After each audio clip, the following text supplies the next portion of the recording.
आज इस वीडियो में हम लोग कुछ इंपॉर्टेंट केमिकल रिएक्शन को देखेंगे। तो पहला रिएक्शन है कॉम्बिनेशन रिएक्शन।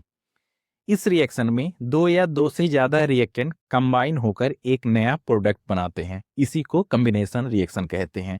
जैसे ए और बी मिलकर प्रोडक्ट ए बी बनाएंगे। इस रिएक्शन में हमेशा सिंगल प्रोडक्ट बनता है। इसका एग्जाम्पल है जैसे कैल्शियम ऑक्साइड, जिसको क्विकलाइम कहते हैं। जब वाटर के साथ कंबाइन होगा तो कैल्शियम हाइड्रोक्साइड बनेगा, यानी कि सेलेक्ट लाइम। सेकेंड एग्जाम्पल है मैग्नीशियम, जब ऑक्सीजन के साथ रिएक्ट करता है तो मैग्नीशियम ऑक्साइड बनाता है। दूसरा रिएक्शन है डीकम्पोजिशन रिएक्शन। जब एक कंपाउंड टूटकर दो या दो से ज्यादा सिंपलर सब्सटेंस में बदल जाए तो उसे डीकम्पोजिशन रिएक्शन कहते हैं। जैसे ए बी है तो ये टूटेगा ए प्लस बी में। इसमें फर्स्ट टाइप है थर्मल डिकम्पोजिशन। इस रिएक्शन में जब कंपाउंड को गर्म करने पर वो टूट जाए तो इसको थर्मल डिकम्पोजिशन कहते हैं।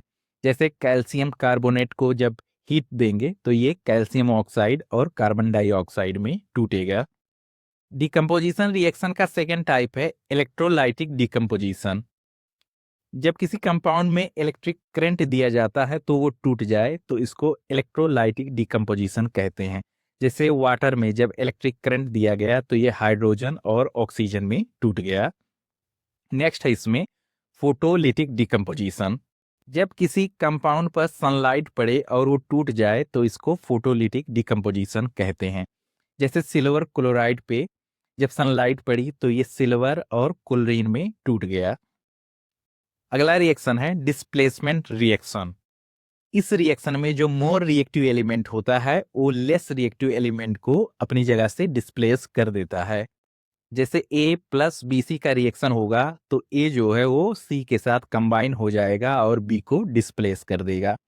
इसका एग्जाम्पल है जिंक प्लस कॉपर सल्फेट। तो जिंक यहाँ पे ज्यादा रिएक्टिव है एज कंपेयर टू कॉपर, तो कॉपर को जिंक डिस्प्लेस करेगा और बनेगा जिंक सल्फेट और कॉपर जो है वो अलग हो जाएगा। सेकेंड रिएक्शन इसमें है फेरस का रिएक्शन। जब कॉपर सल्फेट के साथ होगा तो फेरस यहाँ पे ज्यादा रिएक्टिव है, तो जो फेरस हो कॉपर को अपनी जगह से डिस्प्लेस कर देगा और बन जाएगा फेरस सल्फेट और कॉपर अलग हो जाएगा। नेक्स्ट रिएक्शन है double displacement reaction. Double displacement reaction में जब दो कंपाउंड आपस में अपने आयंस या फिर एटम्स को एक्सचेंज करके दो नए कंपाउंड बनाते हैं तो उसको डबल डिस्प्लेसमेंट रिएक्शन कहते हैं। जैसे A B plus C D जब रिएक्शन करेंगे तो ये बनाएंगे A D plus C B. इसका एग्जाम्पल है Na2SO4 का जब रिएक्शन BaCl2 के साथ होगा तो ये बेरियम सल्फेट प्लस 2NaCl बनेगा। तो यहाँ पे white precipitate of BaSO4 form होगा। अगला रिएक्शन का टाइप है ऑक्सीडेशन रिएक्शन। इस रिएक्शन में जब किसी पदार्थ में ऑक्सीजन जुड़ जाए या हाइड्रोजन निकल जाए तो इसको ऑक्सीडेशन रिएक्शन कहते हैं। जैसे इसका पहला एग्जाम्पल है कॉपर जब रिएक्ट करेगा ऑक्सीजन के साथ तो ये कॉपर ऑक्साइड बनाएगा। यहाँ पे जो कॉपर है ये ऑक्सीडाइज्ड हो गया क्योंकि इसके साथ ऑक्सीजन जुड़ गया। सेकेंड एग्जाम्पल इसका है मीथेन का रिएक्शन जब ऑक्सीजन के साथ होगा तो ये बनेगा CO2 प्लस 2H2O। यहाँ पे मीथेन जो है वो ऑक्सीडाइज्ड हुआ है। अगला रिएक्शन है रिडक्शन रिएक्शन। रिडक्शन रिएक्शन में या तो ऑक्सीजन रिमूव होगा या फिर हाइड्रोजन ऐड होगा। जैसे इसका एग्जाम्पल है जब कॉपर ऑक्साइड का रिएक्शन हाइड्रोजन के साथ हुआ तो कॉपर से ऑक्सीजन अलग हो गया और वाटर बन गया। तो यहाँ पे कॉपर ऑक्साइड जो है ये रिड्यूस होके कॉपर हो गया। नेक्स्ट रिएक्शन है रिडॉक्स रिएक्शन। रिडॉक्स रिएक्शन ऐसा रिएक्शन है जिस रिएक्शन में ऑक्सीडेशन और रिडक्शन दोनों एक साथ होते हैं, उसे रिडॉक्स रिएक्शन कहते हैं। इसका एग्जाम्पल है कॉपर ऑक्साइड का रिएक्शन जब हाइड्रोजन के साथ हुआ तो कॉपर प्लस H2O बना। तो यहाँ पे जो कॉपर ऑक्साइड है ये रिड्यूस होके कॉपर बना, हाइड्रोजन ऑक्सीडाइज होके ये H2O बन गया। तो ये रिडॉक्स रिएक्शन का एग्जाम्पल है। नेक्स्ट रिएक्शन है एक्जोथर्मिक रिएक्शन। जिस केमिकल रिएक्शन में हीट एनर्जी बाहर निकलती है उसको एक्जोथर्मिक रिएक्शन कहते हैं। रिएक्शन के दौरान टेम्परेचर इसमें बढ़ जाता है। इसका एग्जाम्पल है जैसे C6H12O6 का जब रिएक्शन ऑक्सीजन के साथ होगा तो ये टूटेगा 6CO2 plus 6H2O plus energy में। और सेकेंड एग्जाम्पल इसमें है जब मीथेन का रिएक्शन ऑक्सीजन के साथ होगा तो carbon dioxide plus water plus heat यहाँ से निकलेगी। ये एक्जोथर्मिक रिएक्शन के एग्जाम्पल हैं। अगला रिएक्शन है एंडोथर्मिक रिएक्शन। जिस केमिकल रिएक्शन में हीट एनर्जी एब्जॉर्ब्ड होती है यानी कि बाहर से हीट ली जाती है उसको एंडोथर्मिक रिएक्शन कहते हैं। रिएक्शन के दौरान टेम्परेचर कम हो जाता है।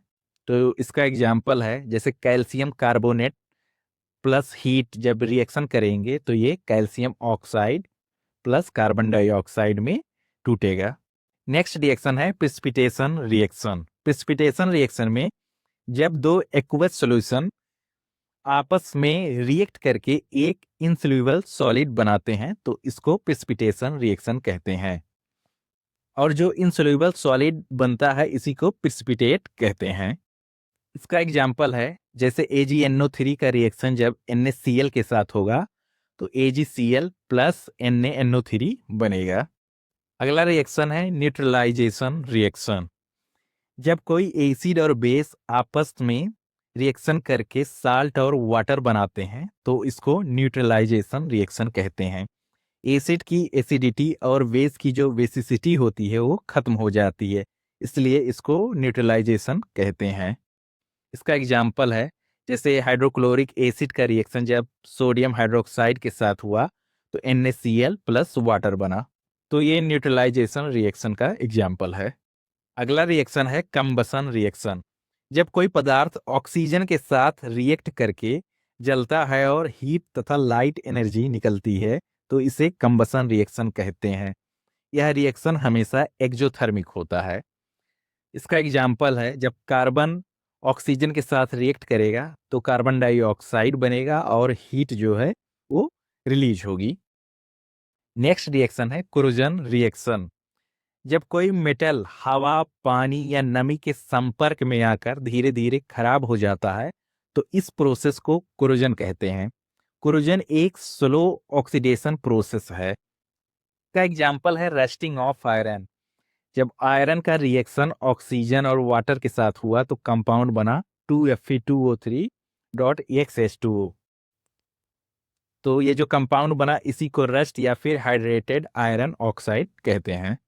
अगला रिएक्शन है रेंसिडिटी। जब ऑयल और फैट हवा या ऑक्सीजन के संपर्क में आकर ऑक्सीडाइज हो जाते हैं और उनका टेस्ट और स्मेल खराब हो जाता है तो इस प्रोसेस को रेंसिडिटी कहते हैं। यह एक प्रकार की ऑक्सीडेशन रिएक्शन है, जैसे कि घी या तेल खराब हो जाना, बटर का टेस्ट बदल जाना, तो ये सब रेंसिडिटी की वजह से होते हैं। जब ऑयल और फैट ऑक्सीजन के साथ रिएक्शन करेंगे तो यहाँ पे ऑक्सीडाइज्ड प्रोडक्ट बनेगा और ऑक्सीजन के कारण फैट ऑक्सीडाइज होकर खराब हो जाता है। फूड आइटम जैसे कि चिप्स ये ऑक्सीडेशन की वजह से खराब हो जाते हैं। तो ये वीडियो आप लोग को अच्छा लगा है तो ज़्यादा से ज़्यादा चैनल को सब्सक्राइब करिए, वीडियो को लाइक करिए। धन्यवाद।